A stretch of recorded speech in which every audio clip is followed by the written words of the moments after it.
Today, I'm reviewing the Exploratorium, one of the most famous interactive science museums located in San Francisco. From the moment you enter, the atmosphere feels like a hybrid between a laboratory, an art gallery, and a playground. The space is divided into themed zones that cover topics like physics, perception, biology, and environmental science. Each area is packed with hands-on exhibits that encourage visitors to touch, test, and explore. The layout is open and industrial, which fits the experimental nature of the content, but it can also feel a bit chaotic when crowded.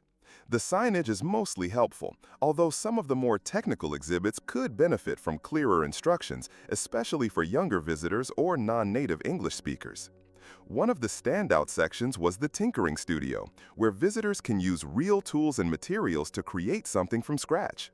It's a powerful way to engage people with STEM, especially kids who may have never used a circuit or motor before. Another favorite was the exhibits dealing with optical illusions and sensory perception. These displays are not only fascinating, but also cleverly designed to challenge your understanding of reality.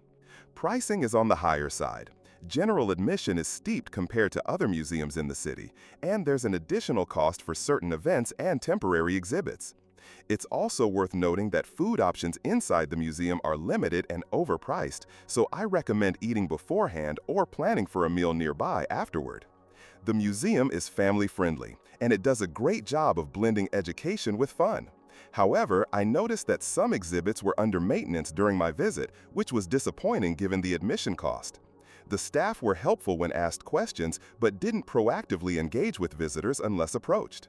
The Exploratorium does a good job of making science accessible, but it might not be the best option if you're looking for a relaxing or quiet museum experience.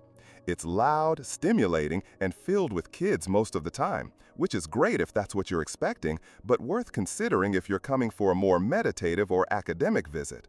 Accessibility-wise, the museum offers ramps and elevators, and most exhibits are at a comfortable height for both children and wheelchair users. However, the lighting in certain parts of the museum could be better, especially around displays involving text. In summary, the Exploratorium is a unique and intellectually stimulating place that offers hands-on learning experiences you won't find in a traditional science center. It's ideal for families, educators, and curious minds of all ages, but be prepared for sensory overload and a higher-than-average ticket price. If this review helped you understand what the Exploratorium is all about, don't forget to like the video, subscribe to the channel, and leave a comment sharing your experience if you've been. Thanks for watching.